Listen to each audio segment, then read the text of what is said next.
Insiden jatuhnya pesawat Sriwijaya Air SJ182 tentu saja menjadi duka mendalam bagi kita semua di awal tahun 2021 ini. Semua keluarga yang ditinggalkan pun berupaya tegar dan tabah atas kejadian itu. Namun, tak disangka di balik insiden tragis itu ada satu cerita yang cukup bikin hati ngelus dada nih.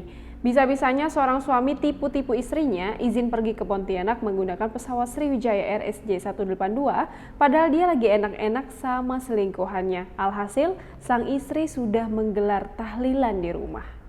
Kecelakaan pesawat Sriwijaya Air SJ182 masih menyisakan cerita panjang.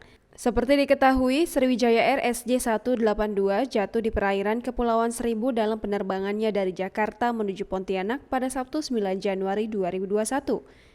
Tokoh kesehatan dan seksolog Indonesia, Dr. Boyke Dianugraha, mengunggah tangkapan layar status WhatsApp tentang seorang istri yang terlanjur panik mengira suaminya jadi penumpang Sriwijaya Air SJ182.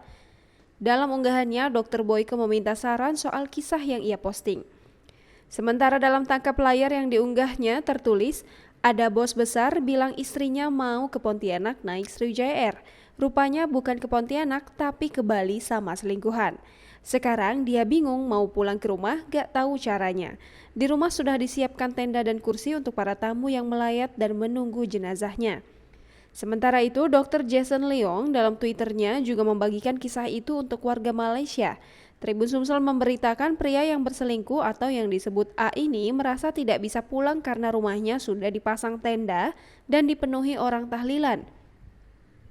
Mereka menunggu jenazahnya ditemukan, meski dia sebenarnya masih hidup dan sedang bersenang-senang dengan si selingkuhan. Kepada seseorang yang disebut B, A menanyakan kondisi rumahnya.